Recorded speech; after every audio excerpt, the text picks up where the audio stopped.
안녕하세요. 인도서 대표입니다. 자, 오늘 이 시간에는 상가주택 물건을 하나 소개해 드리려고 합니다. 지하철 2호선, 4호선 사당역 역세권에 5층짜리 건물이 하나 나왔는데요. 시세보다 굉장히 저렴하게 나온 물건입니다. 집가 상승에 대한 기대감도 있는 물건이니 여러분들 끝까지 시청해 주시면 좋을 것 같습니다.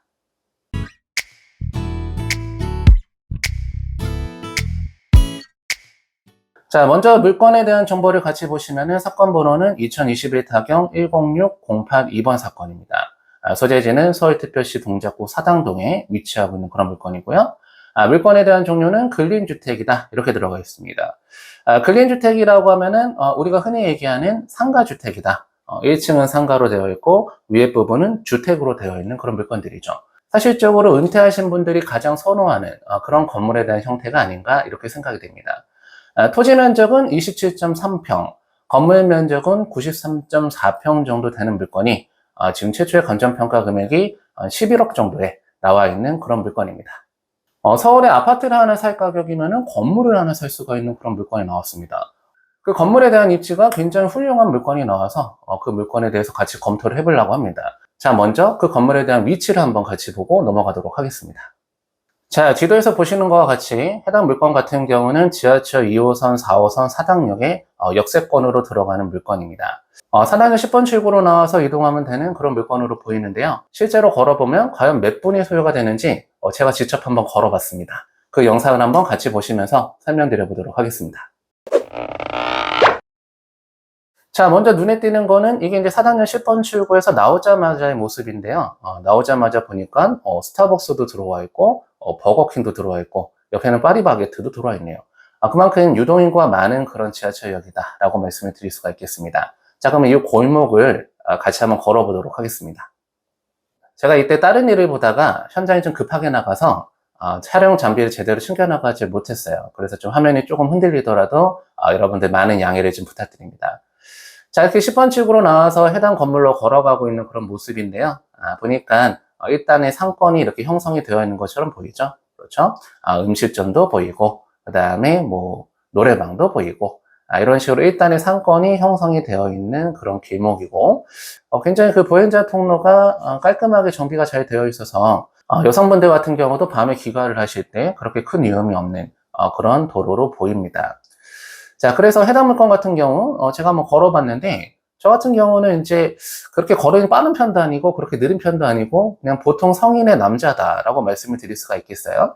그래서 그 걸음 속도를 한번 걸어가 보고 있습니다. 보니까 이렇게 네일아트도 보이고요, 한의원도 보이고, 그렇죠. 이 뚜모집이라고 하는 껍데기 집을 꺾어서 들어가면은, 일단의 주택단지가 나오는 그런 지역입니다. 생각보다 주변 같은 경우는 이렇게 노후화된 그런 주택들이 많이 밀집이 돼 있더라고요.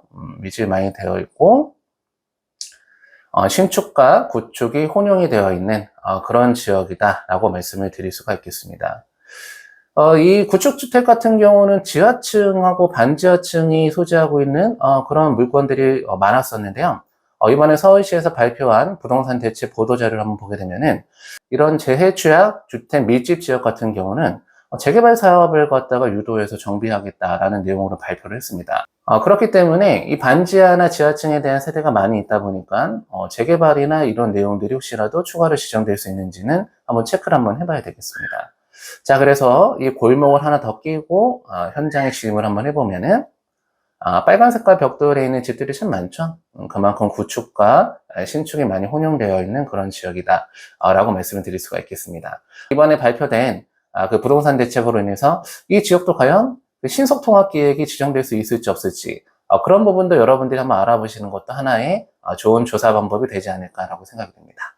자, 여기 골목 끝으로 나와서 자, 이런 식으로 자, 뒤돌아보면은 네, 요 건물이 전매 물건에 나와 있습니다. 이 도로 각지에 위치하고 있는 물건처럼 보이고 지상 5개층, 지하 1개층짜리로 되어 있는 그런 물건으로 보입니다. 자, 그러면 그 건물 내부로 한번 같이 들어가 보시면은 자, 이렇게 지하층이 소재를 하고 있고요. 그 다음에 계단에 같이 걸어 올라가 보도록 하겠습니다. 그 다음에 위로 올라와 보니까 네, 건물은 확실히 연식이 좀 많이 느껴져 보입니다. 여기가 2층, 여기가 3층, 자, 그 다음에 요 대문, 여러분들 많이 보셨던 그런 문이죠? 주인 세대로 올라가는 그런 문. 자, 이 문을 통과해서 올라가게 되면 이제 주인 세대로 올라갈 수가 있고요. 그 주인 세대를 거쳐서 5층으로 진입할 수가 있는 물건으로 보입니다. 5층 같은 경우는 주택으로 구성이 되어 있는 것처럼 보입니다. 자, 그럼 지상 5계층, 지하 1계층짜리 물건이기 때문에 굉장히 투자 가치가 높은 그런 물건이 하나 나왔다라고 말씀을 드릴 수가 있겠습니다. 이렇게 1층 같은 경우는 중개사 사무실도 들어와 있고요. 그 다음에 1층에도 일부는 음식점이 이렇게 들어와 있는 것처럼 보이죠. 그렇기 때문에 임대 수요가 충분한 사당역 역세권으로 들어가는 물건이다 보니까 임대 사업을 하시고자 하시는 분들한테도 좋은 물건으로 보이고요. 무엇보다 이 지역 같은 경우는 집가가 계속해서 상승하고 있다는 그런 부분들 때문에 집가 상승에 대한 기대감을 보고 부동산에 투자해 보시는 것도 좋겠습니다. 자, 그래서 이렇게 지상 5계층짜리 건물로 지어져 있다는 건데요. 여기서 한 가지 메리트를 찾아본다라고 하면 바로 뭐냐면은 해당 건물이 올라가 있는 이 토지 같은 경우는 토지의 용도 지역이 2종 일반 주거지역으로 되어 있습니다. 2종 일반 주거지역 같은 경우는 최대 용적률이 몇 프로까지로 되어 있냐면은 최대 250%까지 건물을 지을 수가 있다 이렇게 되어 있는데요. 사실적으로 한도가 250%라는 거고 막상 건축 허가를 받으려고 하면은 각 지역의 조례에 따라서 그 용적률이 결정이 되게 되는데 보통 서울시 같은 경우는 그 조례로 2종 일반 주거지역 같은 경우는 한 200% 이상 허가가 잘 안 나옵니다. 근데 해당 물건 같은 경우는 지금 현재 토지가 27평 정도 되는데 건물을 93평 정도 지어놨다. 물론 뭐 제시의 건물이 좀 있긴 있지만요. 거의 내용만 두고 본다라고 하면은 거의 토지 면적 대비 300%의 용적률을 받아서 건물을 지었다라는 거죠. 이게 바로 이 건물의 가장 큰 메리트 중에 하나다라고 말씀을 드릴 수가 있겠습니다. 이게 예전에 건축법으로 지었기 때문에 이렇게 용적률을 많이 받아서 지을 수가 있었던 거고요. 다시 건물을 부시고 신축한다라고 하면은 이 용적률은 받을 수가 없는 그런 물건입니다. 그러다 보니까 이런 물건 같은 경우는요, 굉장히 시소 가치가 있는 건물이라고도 얘기를 하는데, 이런 건물을 낙찰 받아서 건물이 오래됐으니까 때려 부시고 신축을 한다라는 거는 생각보다 그렇게 좋은 방법이 될 수가 없겠습니다. 이런 건물 같은 경우는 낙찰을 받아서 이런 용적률을 다시 받을 수가 없으니 계속해서 리모델링을 통해서 운영을 하시는 게 가장 이상적인 그런 방법이다 라고 말씀을 드릴 수가 있겠습니다. 자, 그 다음에 이 물건의 또 한 가지 장점이라고 하면 바로 이 토지가 각지에 위치하고 있다는 게 가장 큰 장점 중에 하나다.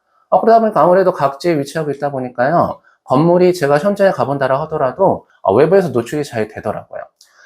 그리고 무엇보다 이런 주거지역 같은 경우는 일조권 제한을 받게 되어 있는데, 만약에 해가 남쪽에 떠 있을 때 그 그림자가 어디로 떨어지느냐를 보는 게 일조권 제한입니다. 자, 즉 해가 남쪽에 떠 있을 때 그 그림자가 남의 땅, 주택을 지을 수가 있는 남의 땅에 그림자가 떨어진다라고 하면은 일조권을 침해하는 겁니다. 일조권을 침해하다 보니까 그 건물을 잘라서 건물을 지어야 돼요. 그러다 보니까 여러분들이 골목길 같은 데 돌아다니시다 보면은 건물이 네모 반듯하게 지은 게 아니라 이렇게 계단 형식으로 지어 있는 건물들을 많이 보셨을 겁니다.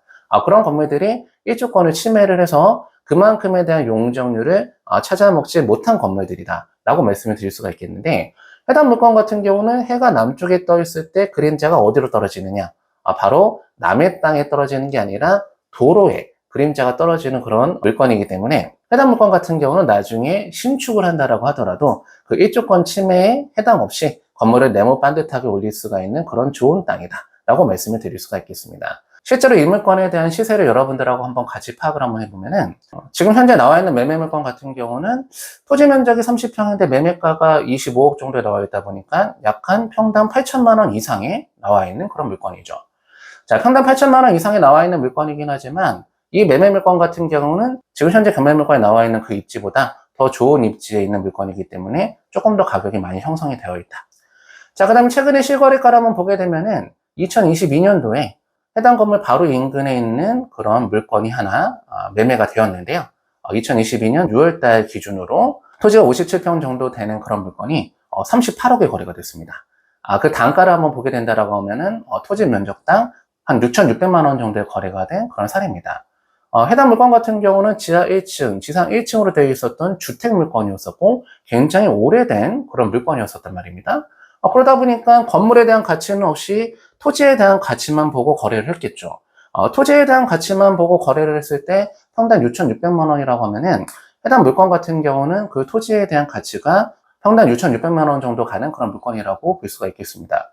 그러다 보니까 종합적으로 보게 된다라고 하면은 해당 경매물건 같은 경우는 그 토지에 대한 가치만 본다라고 하더라도 평당 6천원에서 7천만 원 사이에 시세가 형성이 되어 있다라고 말씀을 드릴 수가 있는데, 해당 경매물건이 지금 현재 나온 건 얼마에 나와 있냐면은 11억대의 물건이 나와 있단 말입니다.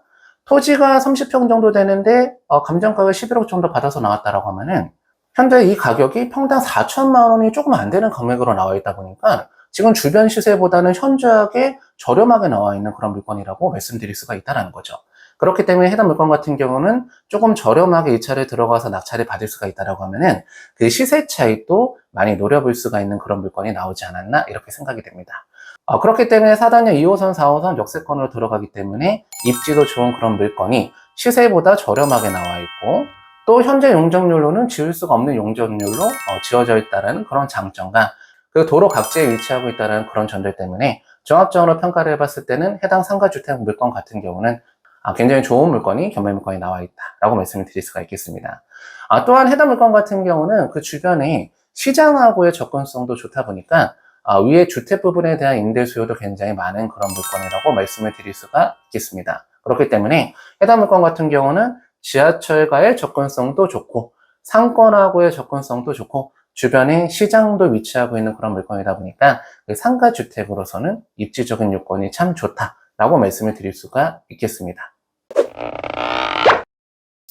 자, 이렇게 좋은 물건이라고 하더라도 그냥 투자하면 안 되겠죠. 권리 분석을 한번 해보도록 하겠습니다.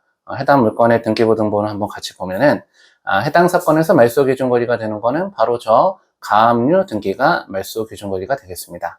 그렇기 때문에 그 권리보다 먼저 들어온 권리가 없으므로 매수자한테 인수되는 권리는 없겠습니다. 다만 이 물건이 11억 정도 가는 물건인데 경매 신청 채권액이 좀 작죠. 그러다 보니까 이런 물건 같은 경우는 취하의 여지가 좀 큰 그런 물건이다 라고 말씀드릴 수가 있겠습니다.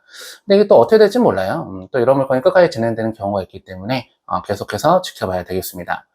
자, 그 다음에 임차인에 대한 권리관계를 한번 분석을 한번 해보면은 아무래도 대항력 있는 임차인들만 조심하면 되겠다라고 말씀드릴 수가 있는데, 해당 사건에서는 대항력 있어 보이는 임차인 한 명 있죠. 사업자 등록일자가 빨라서 대항력이 있는 임차인 한 명 있는데요. 점포 1층을 사용하고 있다 이렇게 되어 있습니다. 제가 봤을 때는 그 부동산 사무실이지 않는가 이렇게 생각이 되는데요. 보증금은 500에 월세 45만 원에 있습니다. 그러다 보니까 이 보증금 500만 원 같은 경우는 낙찰자가 전액 인수를 해야 된다. 그러다 보니까 추가적인 비용은 500만 원 정도가 더 들어갈 수가 있다는 점을 반드시 생각해서 입찰하시면 좋을 것 같습니다. 자, 그래서 오늘 여러분들하고 4당역 2호선, 4호선 역세권에 위치한 상가주택 물건을 한번 같이 검토를 한번 해봤습니다. 상당히 입지적인 요건도 좋고 건물에 대한 시소 가치도 충분한 그런 물건이기 때문에 여러분들 많은 관심을 가지시고 현장에 나가서 조사를 한번 해보시면 좋을 것 같습니다. 자, 오늘 영상은 여기까지 해서 마무리하도록 하겠고요. 다음에 더 좋은 물건으로 찾아뵙도록 하겠습니다. 자, 오늘 영상이 도움이 되셨다라고 하면은 구독과 좋아요를 부탁드리고 다음 영상에서 또 만나 뵙도록 하겠습니다. 감사합니다.